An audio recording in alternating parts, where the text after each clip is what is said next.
I've said this before, but I know I'm extravagant in the kitchen, but I'm never wasteful. You know, I can't throw food away. These may look like really grotesquely overripe bananas, but to me, they say banoffee cheesecake and banana bread. And these plums, well, they do look beautiful, and that's obviously why I bought them, but really, they were hard when I bought them, and they haven't got any softer. And that's where cooking comes in, because once they're cooked in cranberry juice, they will become really juicy and ripe tasting. Bread, I could stay here forever if I were saying what I use stale and old bread for. Right now, it's for French toast to go with my plum compote. My cinnamon plums and French toast are, I have to say, a double delight for people like me who are waste averse.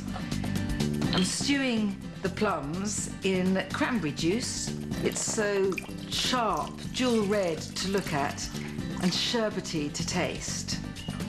I'm going to add quite a bit of sugar to the cranberry juice.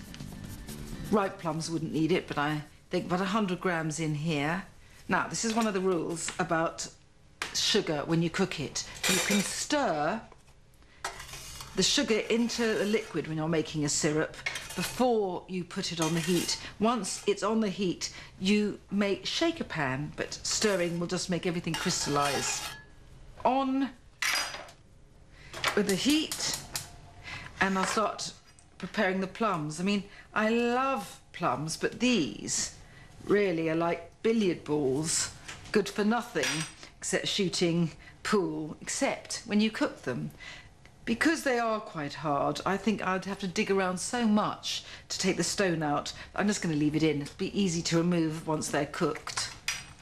If you can only get big plums, then quarter them. It doesn't really matter how you cut up the plums. It really depends on how you want them on your French toast.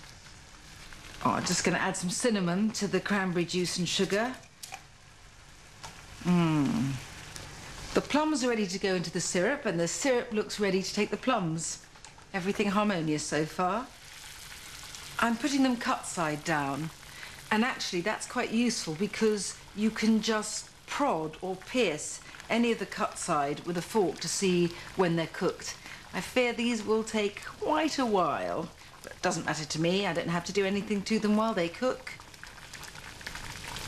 And I say quite a while, I don't think more than, 10 minutes, but let's get them all in. They will fit slightly more snugly once they're cooked, because some of the plum juices will have gone into the liquid. Now onto the French toast, or eggy bread, as we always used to call it. Glad to be using this up.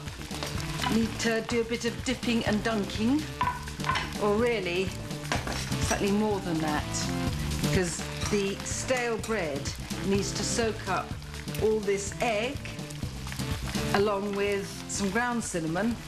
Can't have too much cinnamon. A little bit of sugar, not too much.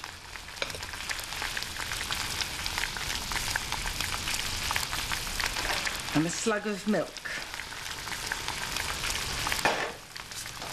A couple of spoonfuls. I'm going to whisk everything together. I know the ground cinnamon does make this egg mixture look a bit murky, but it's worth it for the taste, which is warm and welcoming.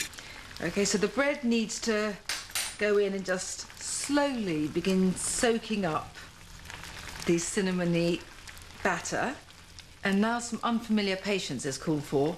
I don't have to do anything to this except wait for the bread to drink up that eggy cinnamon mixture. If you cook it too early, it won't be soggy all the way through. But these are looking fantastic, and you can see, although I can bear to let a little murk go into the batter, I have to keep this clear, which is why ground cinnamon fine there, stick cinnamon goes here. I mean, look at this. Now, some butter to cook the French toast in. If it's French toast, you know it has to be cooked in butter. And of course it soaks that up too.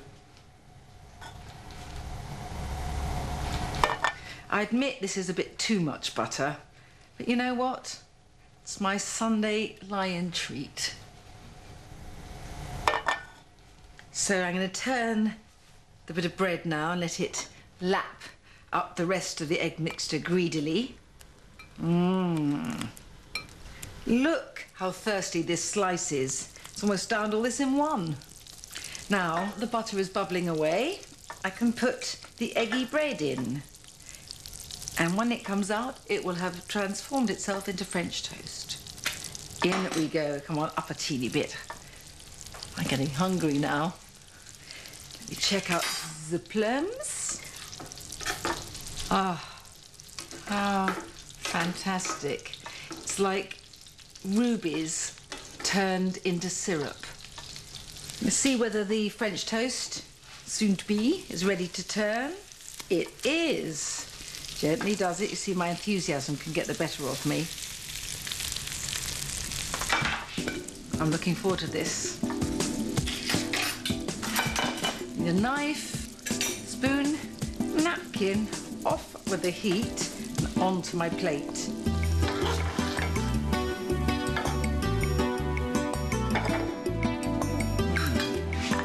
Oh, I love that soft egginess within.